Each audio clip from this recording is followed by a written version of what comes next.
I just want good morning, everybody. For welcome to Torah study. If you're watching the recording, I just want to say that I'd like to dedicate this to the memory of Jules Fink. Passed away Shabbat afternoon, and the funeral was on Monday.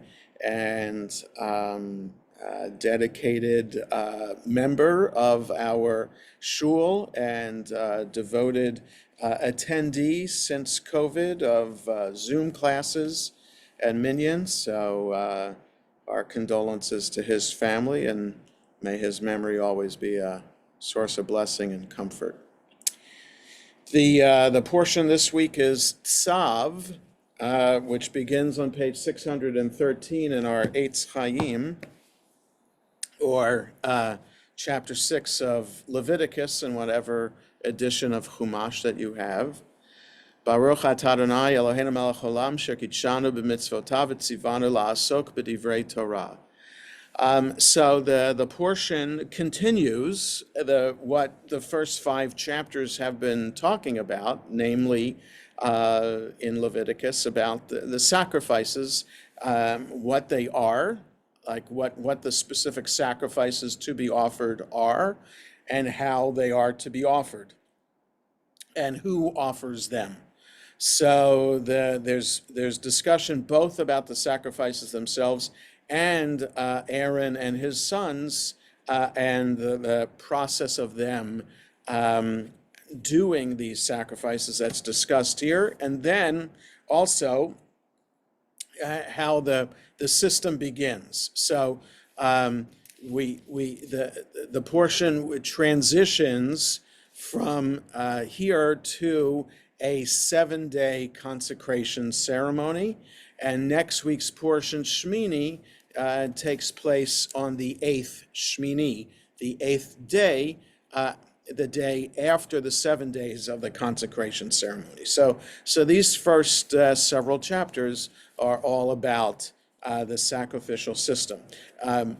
As I introduced the Torah portion last Shabbat in Shul, and the book comes and fits into with a transition in the greater context and scheme of the whole Torah, in that we just had a description of how the Mishkan was supposed to be constructed, and how it was constructed, and how the vestments are supposed to be designed, and how they were sewn, and everything. So we had lots and lots of details like that at the end of Exodus. So the details of that lead to the details of the sacrifices. But the content of the book itself, there's hardly any narrative in this book.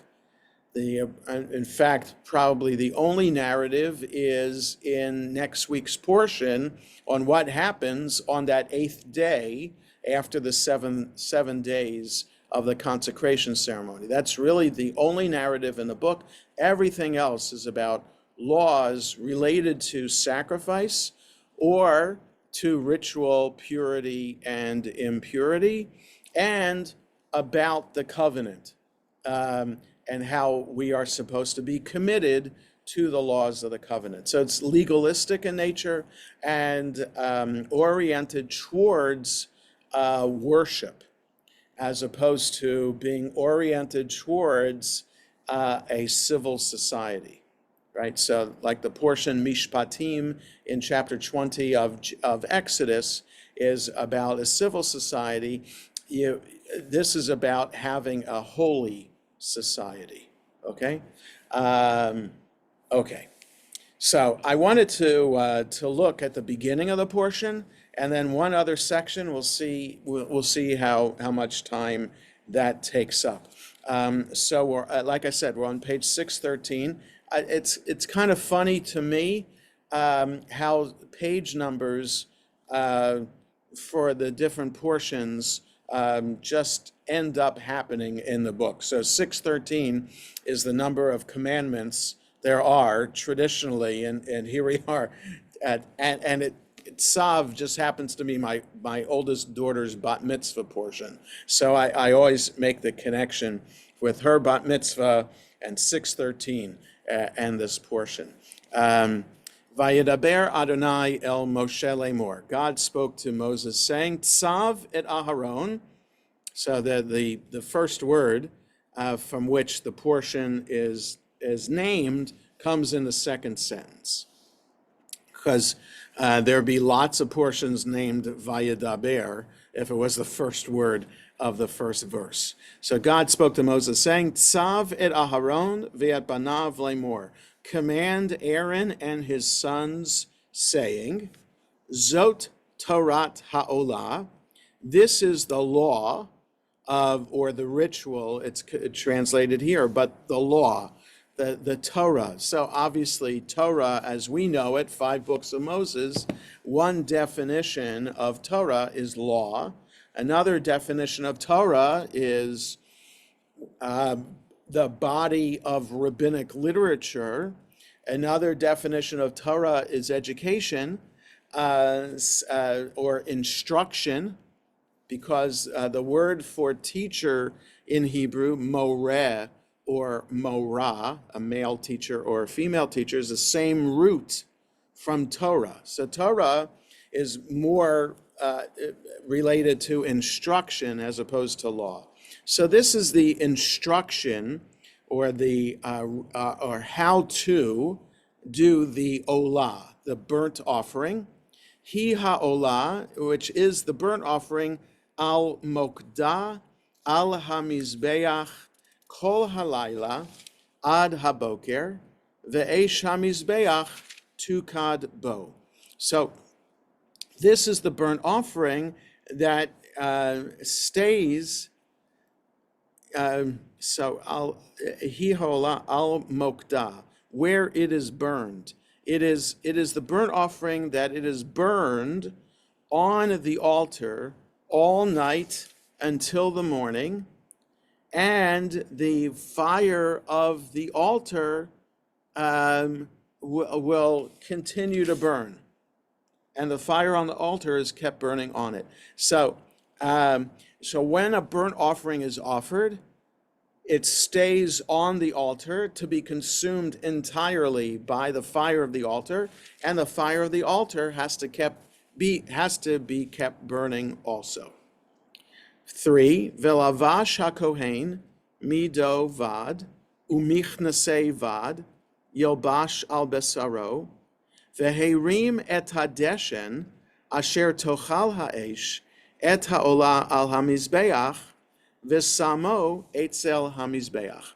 So the Kohen then, so the burnt offering is burnt through to ashes, and then the Kohen puts on a linen garment and linen pants, and he lifts the ashes that the fire has consumed the burnt offering on the altar. He lifts those ashes and puts them next to the altar. Ufashat et begadav velavash begadim acherim v'hotzi et hadeshen el michutz lamachane el makom tahor. Then he takes off his clothes and puts on other clothes, and he takes out the ashes outside the camp to a holy place. Okay, so to clean up the altar, he dresses twice. He puts on linen garments in order to take the ashes out of the altar and put them next to the altar. Then he takes off those garments and puts on other garments, doesn't say what kind, to take the ashes then outside the camp to a designated pure place.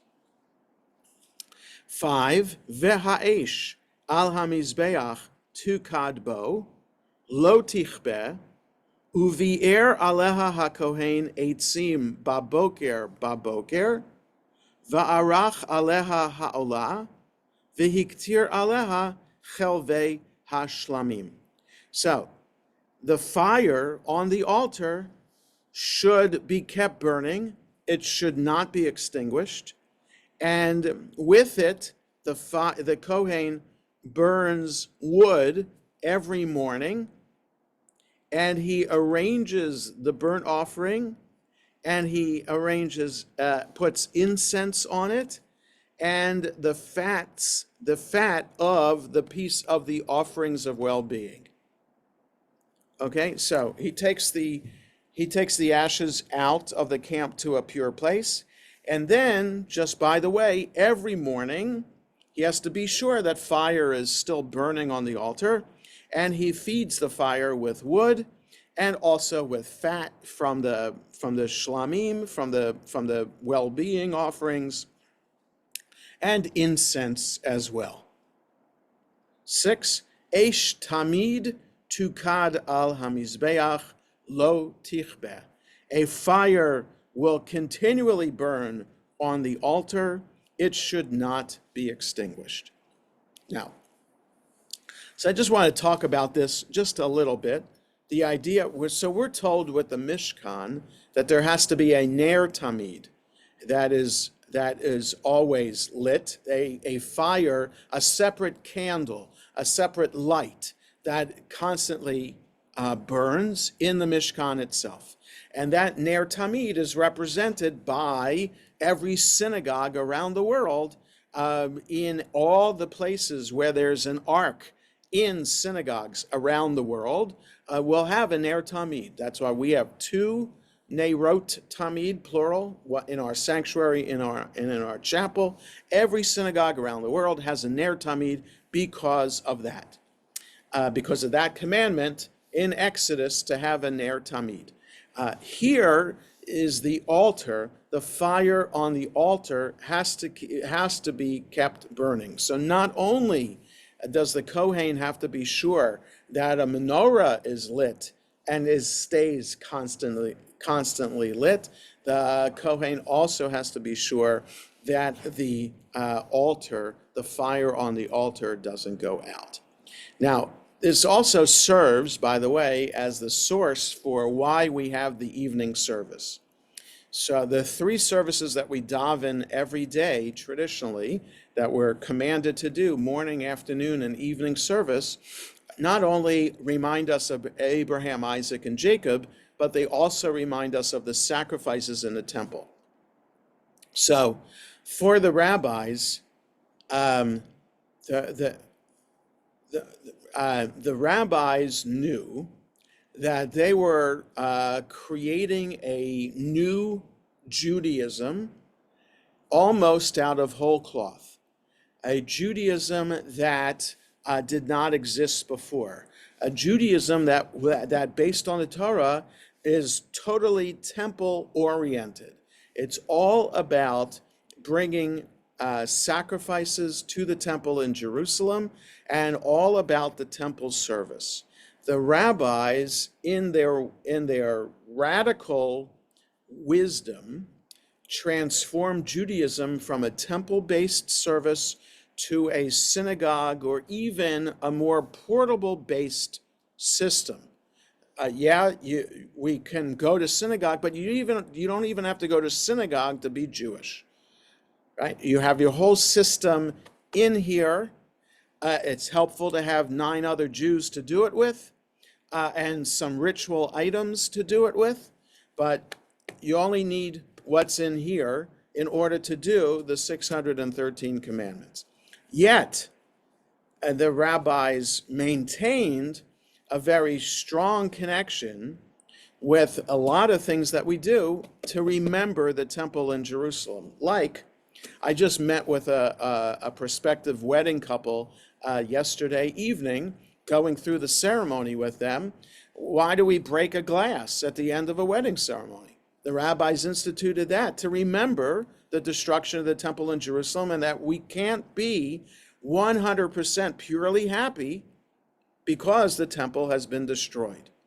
Okay, so there are that, among many other references throughout the Jewish year, where we remember the temple in Jerusalem. Every service has a hope that the temple will be rebuilt and God will dwell in the temple once again, and that we'll be bringing sacrifices once again. So even though the rabbis created a system that was independent of the temple, they wanted to be sure, and they had their argument also with the Kohanim and how corrupt the Kohanim had become. Even though all of that, they still wanted to be sure that we maintain a connection with the temple. So why we pray 3 times a day, one reason is to remember the regular morning sacrifice that would be offered, the regular afternoon sacrifice that would be offered, and how the fire was kept burning on the altar all night. So each service then has a direct connection to what was going on in the temple in Jerusalem. So that's one point I wanted to make about this. The other point is the idea that no one other than the Kohen himself is cleaning up the mess of the sacrifices. In other words, to laugh about it, lots of synagogues hire cleaning services, right? Or janitorial services. They're the ones who vacuum out the sanctuary, like our own Luis is folding up the talesim nicely and neatly on the talus rack outside the sanctuary every week, and he is cleaning up all the papers. He takes the Kiddush cup and the grape juice decanter back to the kitchen every Shabbos. So he's not only is he not a Kohen, he's not Jewish. So, but that's not unusual. Most synagogues in America or North America have cleaning service. But here what the Torah is teaching us, no, you don't hire, there isn't a segment of Israelite society that is felt to be demeaning in that they are granted these menial tasks, these cleanup jobs, right? So it's not that this tribe does the dirty work. No, and it's not even considered dirty work. It's holy work. Everything associated with the altar, even when it gets burnt up and turned into ashes so that it becomes trash, is not considered trash. Once holy, always holy, from the time that it was an animal, a bird, or a grain offering. Anyone that once it's designated that way and consecrated, it's holy, and it's holy as it's being presented, it's holy as it's being burned, and it's holy as it's being cleaned up. Okay, so the status of the sacrifice itself is holy all the way through.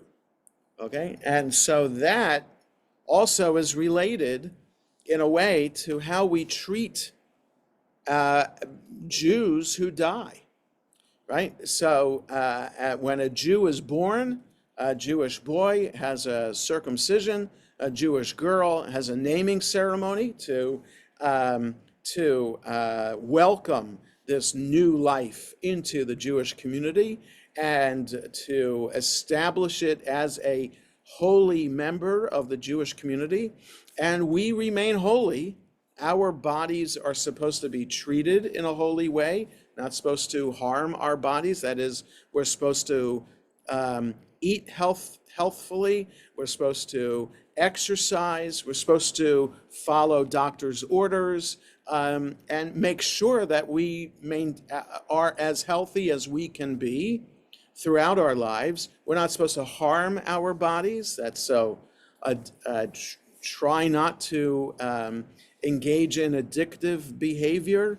Do not tattoo, overly pierce our bodies, things like that, because we are holy and always are holy. And therefore, when we die, our body is still holy. It doesn't become trash. It's not something to just be discarded in a communal burial plot.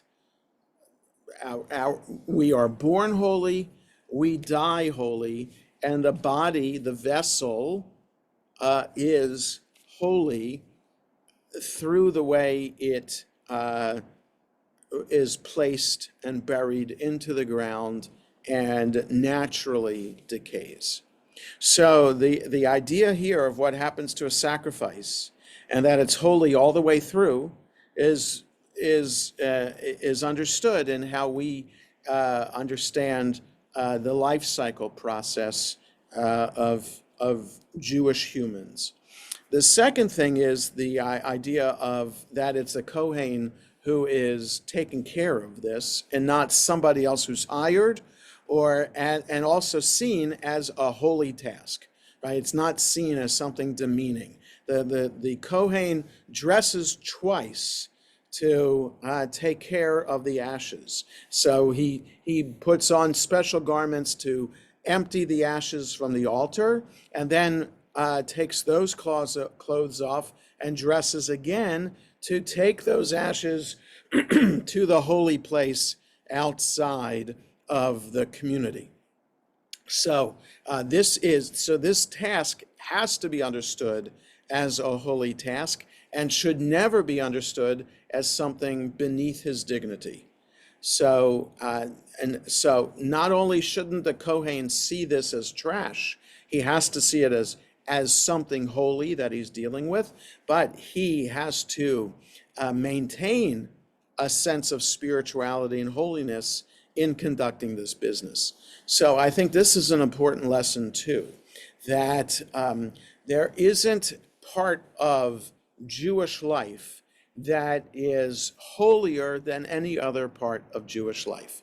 Anything that we say a bracha over, all aspects of what we do in our life, from the moment we wake up to the moment we go to sleep, there's a bracha that we recite over almost everything we do, even upon coming out of the restroom. Everything about our life should be understood in a spiritual way, and if it's disgusting, we need to elevate it so we don't see it as disgusting, but rather part of the natural course of life. And that so it's not just about daily living, but also about ritual life as well. Every aspect of ritual life should be considered holy work.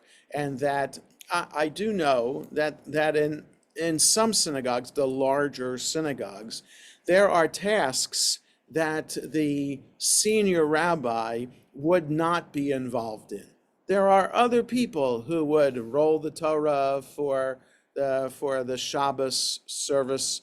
There would be other people who would make the phone calls to make sure that there's a minyan, things like that, right? So there are designated tasks in certain synagogues that have large staffs, personnel. And so there could be this attitude that could be around within the professional Jewish world that certain things that are done for Jewish ritual life might be seen as less worthy than other things.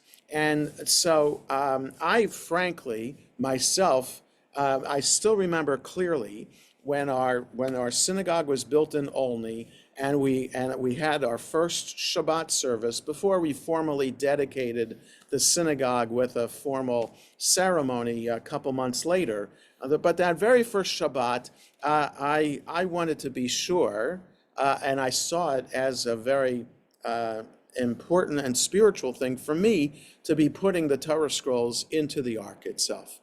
And I see it as something spiritual every high holiday season on the Sunday after Slichot to take the weekday, the yearly covers off of the Torah scrolls and put the white covers onto the Torah scrolls. So I enjoy those tasks immensely, and I find great spiritual uplift in doing those things.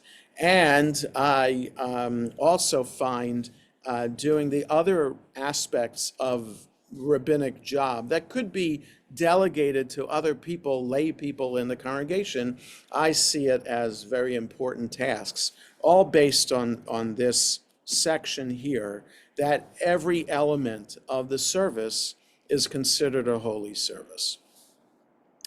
So I wanted to talk about that today. Any questions or comments about that? So then I wanted to look ahead to page 617 and talk about the Todah, the sacrifice of thanksgiving. So this is 617, verse 12. It kind of starts with 11. So it's a sacrifice of well-being, which is specifically one of gratitude or thanksgiving. So starting with verse 11. V'zot Torat zevach hashlamim asher yakriv ladonai. This is the law, the ritual, the instruction of the well-being sacrifice that would be offered to God. 12. So what kind of well-being would it be? Im al todah yakrivenu, v'hikriv al zevach hatodah, chalot matzot bilulot bashemen, urikikei matzot meshuchim bashamen, v'solet morbechet chalot bilulot bashamen. So if the well-being sacrifice is for gratitude or for thanksgiving, so if he's offering that, he should offer with the gratitude sacrifice unleavened loaves that are mixed with oil, and unleavened matzah. It says here wafers. We don't know exactly how matzah was made.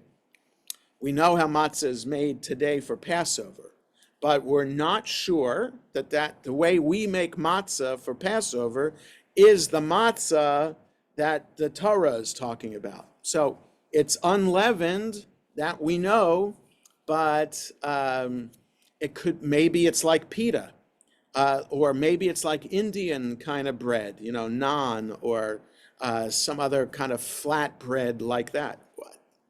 We don't know exactly what it looked like, but anyway, so that's why unleavened matzah spread with oil, and cakes of choice flour with oil mixed in, well soaked. Okay, so that's what the Todah sacrifice is offered with this challah, matzah, oil mixture. 13, al chalot lechem chametz yakriv korbano al zevach todat shlamav. On this offering with challah bread, chametz, leavened challah bread, he should offer his sacrifice for the thanksgiving sacrifice of well-being. 14, v'hikriv mimanu echad mikol korban truma ladonai la kohen hazorek adam hashlamim lo yihiyah. Out of this he shall offer one of each kind as a gift to the Lord. It shall go to the priest who dashes the blood of the offering of well-being. So the Kohen gets to eat this sacrifice. Uvisar zevach todat shlamav biyom korbano yeyachel lo yaniach mimenu ad boker. And the flesh, the meat of the thanksgiving sacrifice of well-being shall be eaten on the day that it is offered. None of it shall be set aside until morning. Right? So this whole animal has to be eaten overnight. So what I want to look at is below the line for the commentary there about this. So we're below the line on 617, and I will continue on 618. An individual brings an offering of thanksgiving in response to having been spared from disaster, which produces probably one of the most profound emotions that person will ever know. So in other words, why are we bringing a thanksgiving offering? So here, the commentary is suggesting you're bringing it for being saved from some kind of disaster. Now, that's not necessarily the initial thought we might have. We could bring a thanksgiving offering for just moments of gratitude in our life. Something happy happened. Somebody got married, a bar mitzvah, fulfilling a mitzvah. Could be lots of things that you could be happy about, that you'd want to be grateful for and express that gratitude to God for that. But it's here the commentary is talking about being saved from some kind of disaster or some kind of crisis in life. The Talmud identifies the circumstances in which a person should bring a todah: when one has safely completed a dangerous journey, recovered from illness, been released from confinement, or survived other dangers. Right? The custom continues to this day in the Gomel blessing offered in the synagogue during the Torah reading by a worshiper who has avoided or survived misfortune. So,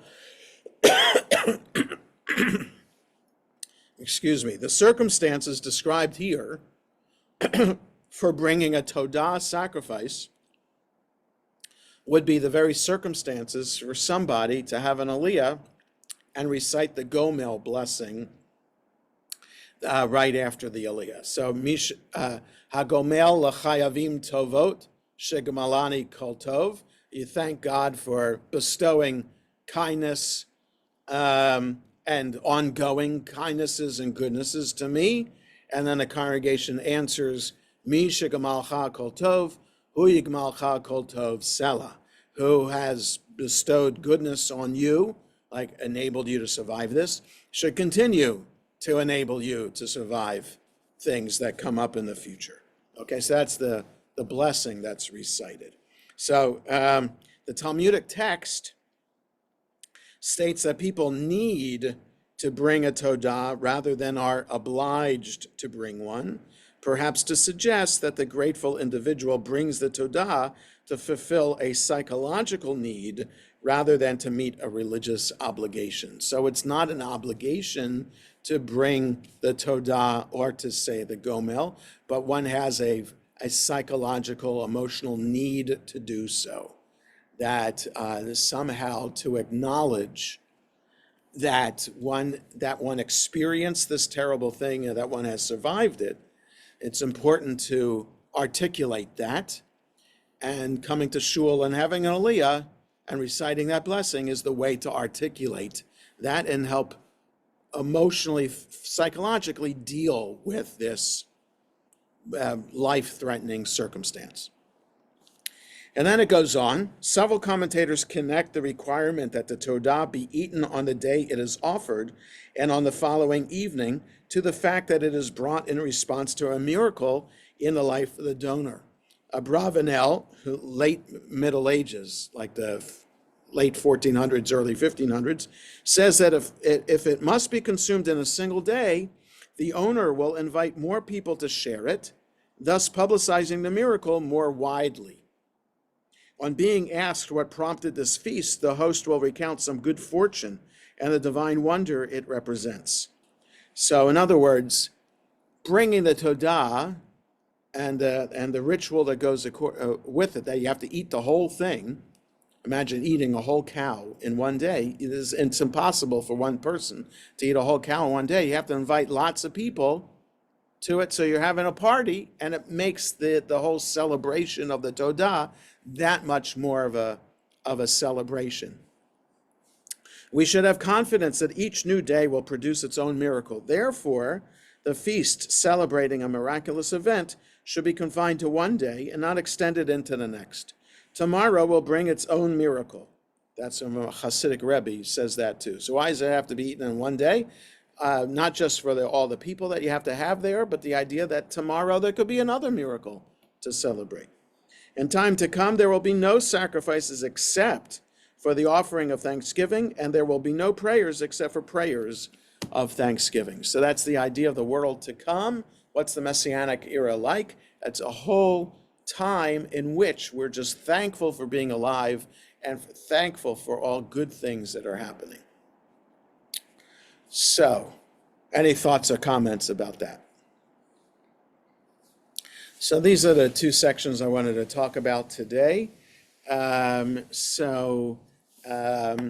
wish everybody a good rest of the day, and we'll meet again next week.